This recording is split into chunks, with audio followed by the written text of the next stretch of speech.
Assalamualaikum warahmatullahi wabarakatuh. Hello teman-teman semua. Tapera lagi, pengeluaran lagi. Wah, kurang diperas apalagi nih pegawai-pegawai, baik pegawai swasta maupun pegawai negeri ini.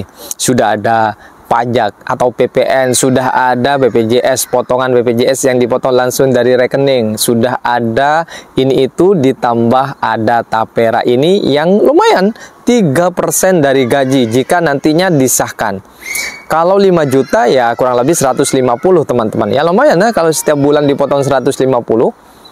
Ya meskipun dalihnya itu tidak berupa iuran, melainkan tabungan yang nanti kembali kepada yang nabung atau kembali kepada pemiliknya. Ya, dengan syarat harus mengikut atau terdaftar menjadi peserta tapera ataupun sudah ikut sertaannya itu sudah 12 tahun. Wah, 12 tahun itu lama teman-teman ya.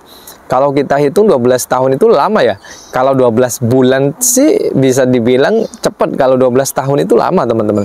Misal kalian berumur sekarang 35, tinggal tambah saja 12 tahun. Ini kabarnya ya. Ini kabarnya 12 tahun itu adalah ukuran kalian bisa melakukan klaim tapera tersebut. Koreksi saya jika saya keliru teman-teman. Tapi yang jelas tapera ini mulai menambah polemik yang ada di negeri kita ya. Karena ketika ditanya tapera ini, menterinya juga bingung tujuannya untuk apa, pejabat-pejabatnya juga bingung tujuannya untuk apa. Jadi di sini banyak yang protes. Video-video protesnya sudah tersebar banyak ya di media sosial, teman-teman bisa saksikan ini. Kita harusnya nggak marah sama kebijakan tapera. Kan namanya tabungan perumahan rakyat. Kita disuruh nabung. Kenapa ya kita susah banget buat nabung? Nah, penjelasannya ada di buku ini. Judulnya Psychology of Money dari Morgan Housel. Menurut buku ini, kita tuh susah nabung karena kita nggak ngelihat langsung duit kita tuh diambil buat apa. Contoh kalau kita nyicil mobil.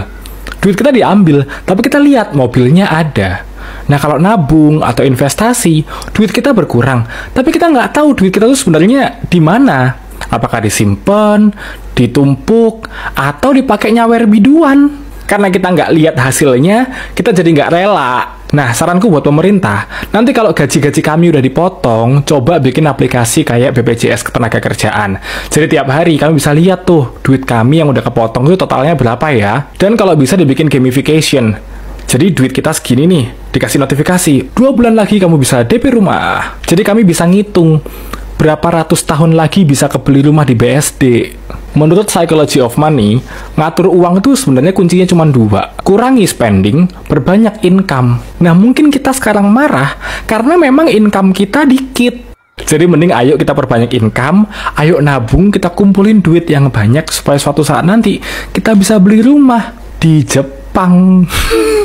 Negara ini udah aneh bro, ayo pindah.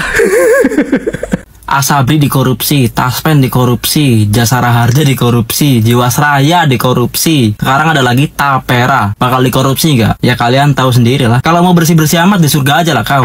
Tapi inilah hebatnya Jokowi. Beliau paham betul prinsip hemat pangkal kaya. Karena hemat jadi bisa nabung, jadi kaya. Sehingga beliau mencetuskan perpres yang absolutely revolusioner. Tapera, tabungan perumahan rakyat. Namanya menabung tapi wajib. Gokil. Dan ini sebenarnya perpres ini itu bentuk kecintaan Jokowi sama negara, karena beliau paham betul tanpa koruptor negara ini pasti bubar.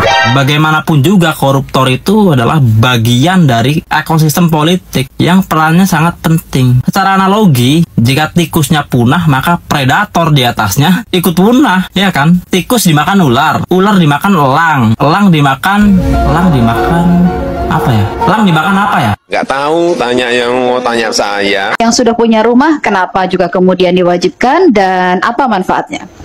Nah ini juga konsepsi dari Undang-Undang Nomor 4 tahun 2016. Tadi Bapak Kepala Staf Kepresidenan sudah menyampaikan kesenjangan kepemilikan rumah di Indonesia masih sangat tinggi. Ya, saat ini di angka 9,95 juta orang atau keluarga tidak memiliki rumah. Sementara kemampuan pemerintah dengan berbagai skema subsidi dan fasilitas pembiayaan ya menyediakan kurang lebih 250.000 rumah. Ya, pertumbuhan demand setiap tahun ini data statistik juga 700.000 sampai 800.000 keluarga baru yang belum punya rumah. Jadi kalau hanya mengandalkan pemerintah saja, nggak akan ngejar sampai kapan backlognya mau selesai. Ya. Makanya perlu ada grand design dengan melibat sertakan masyarakat untuk bersama-sama pemerintah bareng-bareng ini. Dan konsepnya bukan iuran, nabung. Konsepnya adalah nabung. Yang sudah punya rumah, ya dari hasil pemungutan tabungannya sebagian digunakan untuk mensubsidi biaya KPR bagi yang belum punya rumah, supaya apa? Supaya bunganya tetap terjaga di level yang paling lebih rendah dari bunga komersial. Saat ini 5%. Ya, nanti perlu ada kajian lebih lanjut. Ya. Jadi kenapa harus ikut nabung? Ya tadi prinsip gotong royong di undang-undangnya itu. Pemerintah, masyarakat, yang punya rumah, bantu yang belum punya rumah. Semua membaur. Nah, kalau itu bisa dikonstruksikan dalam undang-undang tapera ini kan sangat mulia sebenarnya. Operasionalnya di PP 25 dan PP 21 yang sebenarnya substansinya bukan menyangkut perubahan PP 25 tapi menjadi heboh seperti saat ini. Itu kan indah sekali itu.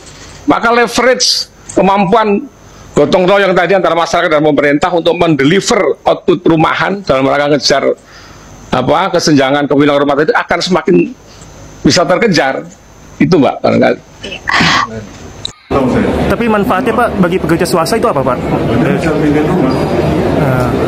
Kalau diwajibkan Pak nih, misalnya diwajibkan itu apa ya Pak ya, kayak kalau yang udah punya rumah atau yang udah ngajuin KPR itu gimana Pak nasibnya Pak? Apakah atau gimana Pak? Apakah dipotong juga atau gimana? Nah itu saya nggak finance gitu. Nanti saya tanya Pak BP Tapera dulu. Ya. Pak yang Sebenarnya udah banyak banget pemikiran kritis dari teman-teman selama masa kampanye Pilpres kemarin, terutama tentang masalah janji kampanye yang nggak masuk akal. Tapi anehnya, bagi 58% orang Indonesia yang pikirannya itu, out of the box lah, pemikiran kritis itu dibuang, terus diganti dengan mendewakan manusia, seolah-olah menjadi sejajar dengan nabi yang nggak mungkin salah, yang nggak pernah salah. Nggak percaya kan? Ini bacotannya dia pas lagi ngebohongin 58% rakyat Indonesia. Kita punya program makan siang gratis. Banyak yang nyinyir, tapi sekali lagi Pak, program makan siang gratis ini adalah investasi menuju Indonesia emas. Program makan siang gratis 400T ini adalah stimulan untuk ibu-ibu warteg-warteg, warung-warung, catering-catering yang ada di daerah. Bayangkan 400T mengucur ke daerah-daerah. Semua ibu-ibu ikut memasak makan siang untuk anak-anak kita. Itu Pak yang saya maksud dengan infrastruktur sosial. Gimana? Gokil banget kan tuh? 400 triliun dikasih gratis cuman untuk jadi Nah, sekarang kita lihat bareng-bareng bacotannya dia pas udah berhasil ngebohongin 58% rakyat Indonesia. Karena melibatkan anggaran yang besar, distribusinya juga tidak mudah, logistiknya tidak mudah, monitoringnya juga tidak mudah. Ini makanya harus kita pengen program ini benar-benar bisa berjalan, karena kita pengen program ini benar-benar bisa impactful, benar-benar bisa dirasakan oleh anak-anak sekolah. Tapi tunggu dulu ya, ini belum pasti. Gimana? Udah paham dan udah nyadar nggak kalau 58% rakyat Indonesia itu ternyata untuk ngebangun IKN aja butuh duit 400 triliun. Yang kalau pembangunannya nggak dikorupsi dan on the track, pasti duitnya itu bakalan jadi barang yang berguna. Lah, kalau 400 triliun lagi yang katanya mau dipakai untuk makan gratis, jadi apa itu duitnya? Ya jadi Itulah kenapa manusia dikasih otak untuk mikir, bukan malah dijual terus diisi apa lo? Nah itu dia, semoga bermanfaat dan sampai jumpa di video berikutnya. Assalamualaikum warahmatullahi wabarakatuh.